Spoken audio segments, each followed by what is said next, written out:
Hi everybody, welcome back to my channel.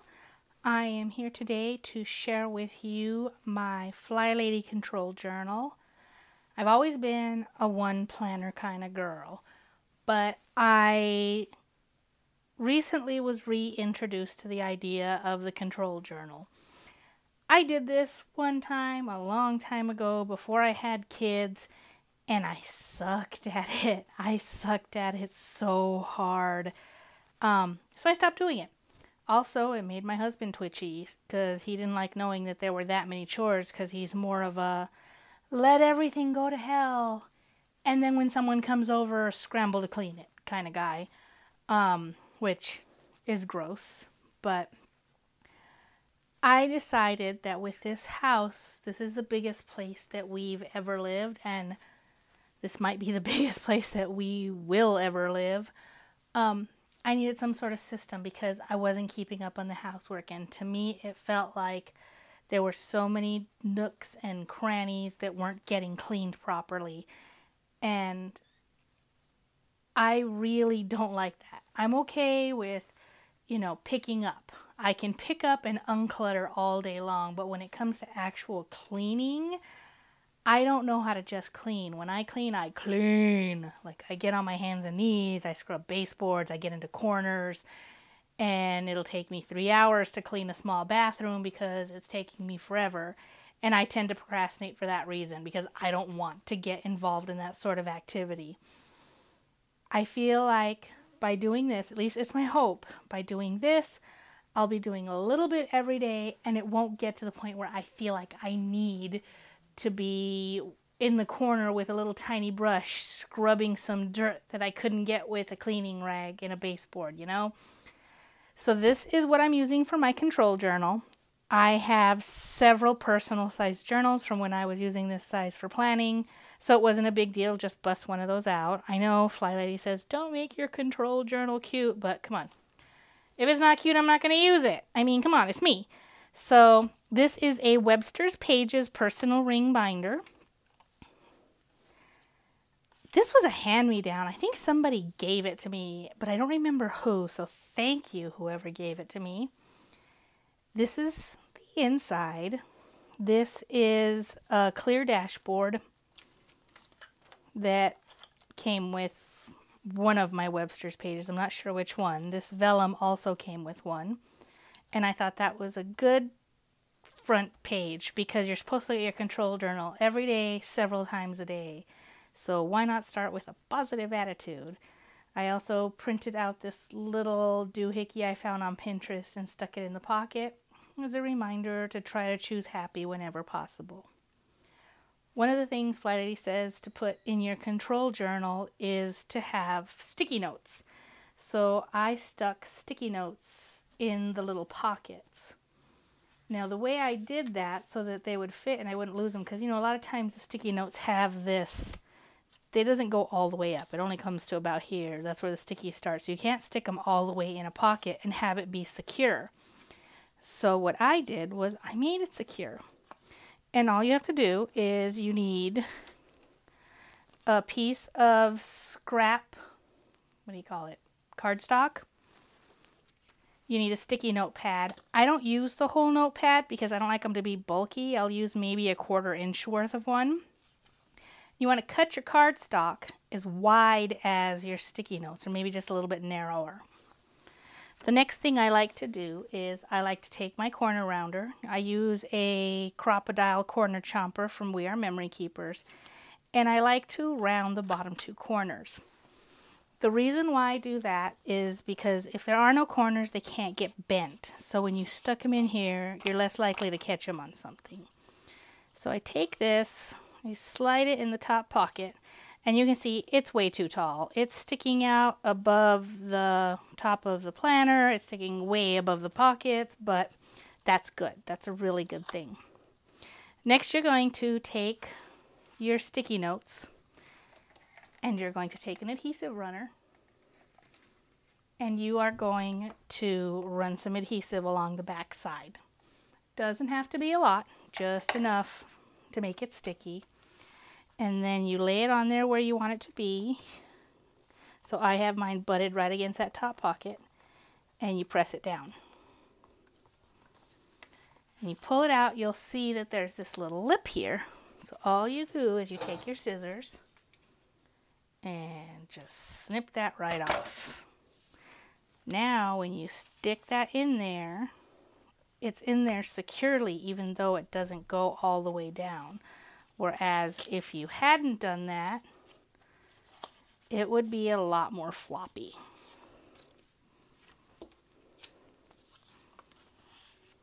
Pop that back in. So the first thing I did was make dividers, because dividers are very important in your control journal. They're just sheets of cardstock that I cut to size, rounded the corner, and laminated.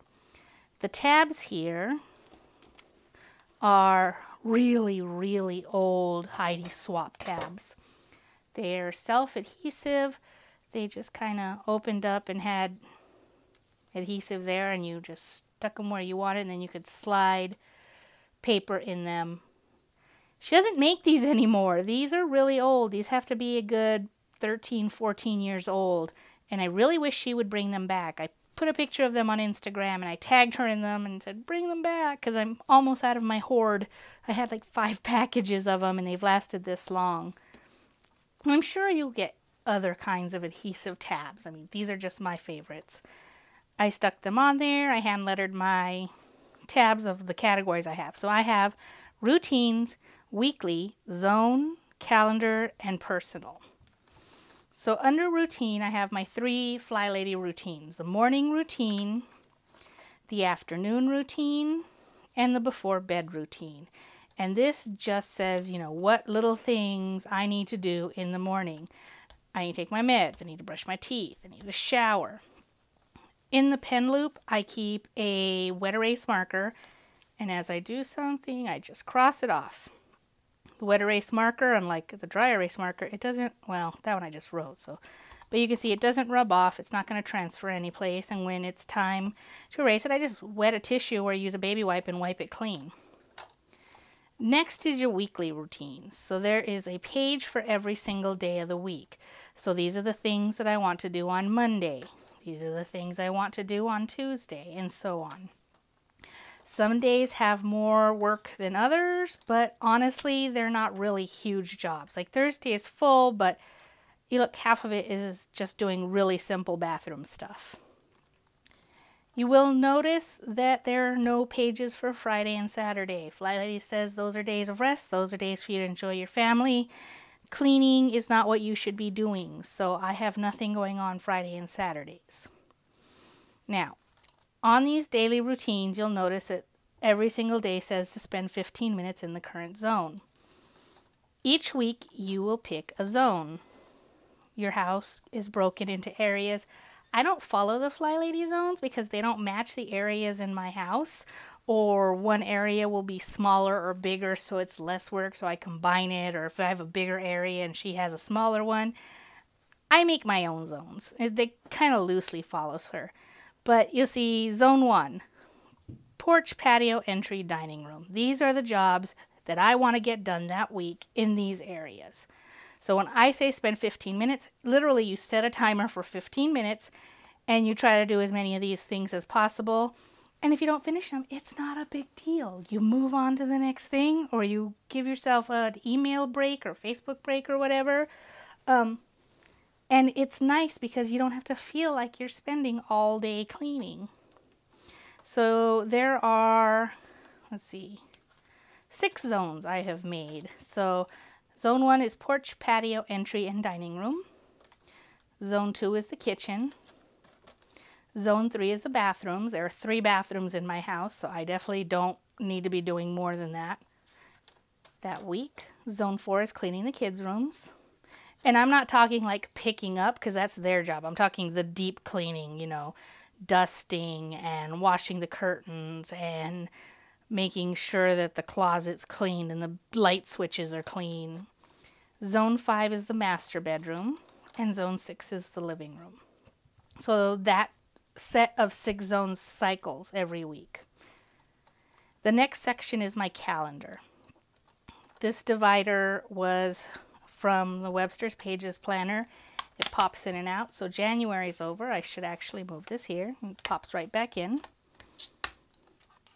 These are what they call them, perpetual calendars. I don't think I'm going to use them that way, but what it is there's 31 lines. They have a number, and then you just write down stuff that you need to remember that might not necessarily be in your planner or that you feel might be relevant to your controlled journal. So I want to remember bulk trash pickup begins in the middle of February so that I can do jobs like trim the big stupid overgrown tree in the backyard so I don't have a pile of branches laying around for a few weeks. I can just put them in bulk pickup. I edged each page with a little coordinating washi tape just to make it pretty because I like that sort of thing. And then just wrote the names of the months. And I printed those myself. Real easy. Just make lines and write numbers. Piece of cake. The last section is personal. So I have a page. It's important phone numbers. So I've got like the police non-emergency number, my doctor, my pediatrician, the vet, stuff like that so that I can have them in one spot. If I need them in an emergency and my phone is dead or whatever, they're in a second spot. They're in here. I've covered them up because not everybody needs to see who my doctor is. And then I have some note paper in here that I actually found in one of my other personal planners. I'm like, hey, I can use that.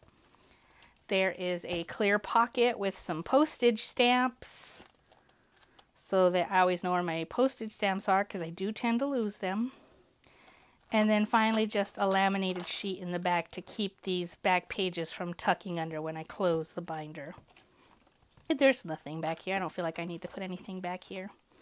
The tabs do stick out a little bit, but they don't interfere with the closing of this. And since this isn't the kind of thing that I would take out of the house, I don't feel like that's a big deal. I can just see what's going on.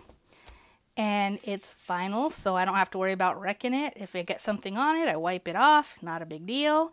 So I feel like this was actually a really good choice for a control journal. So there you go. That's how I have my Fly Lady stuff organized. May not be exactly what Marla envisioned, but it's working for me. So I'm going to go ahead and stay with it. If you have any questions, leave them in the comments. And if you want to continue to see more of me being awkward and talking about crap that is laying around my house that I do and like to do, hit the subscribe button because I'm a little baby channel and I need more subscribers.